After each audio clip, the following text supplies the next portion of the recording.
മുഖ്യമന്ത്രിക്കും കേരള പോലീസിനും രാഹുൽ മാങ്കൂട്ടത്തിൽ എവിടെയുണ്ടെന്ന് അറിയാമെന്ന് UDF കൺവീനർ അടൂർ പ്രകാശ്. രാഹുലിന്റെ അറസ്റ്റിൽ സർക്കാരും പോലീസും ഒത്തുകളിക്കുകയാണ്. സമാനമായ കേസുകൾ ഉണ്ടായിട്ടും ഇടതുപക്ഷം സ്വീകരിച്ച നിലപാടുകൾ വ്യത്യസ്തമാണ്. തെരഞ്ഞെടുപ്പ് കഴിയുന്നതുവരെ ശബരിമല സ്വർണ്ണ കവർച്ച മറച്ചുവെക്കാൻ ഇടതുപക്ഷം ശ്രമിക്കുകയാണെന്നും അദ്ദേഹം പറഞ്ഞു.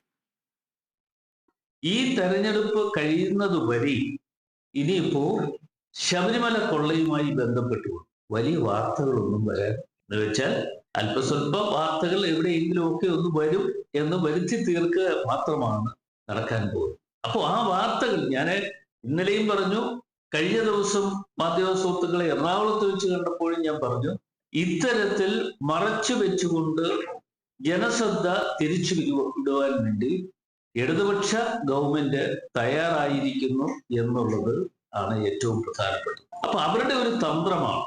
ആ തന്ത്രത്തിൽ നമ്മൾ ജനങ്ങൾ അതിൽ വീഴാൻ പാടില്ല എന്ന അഭിപ്രായം.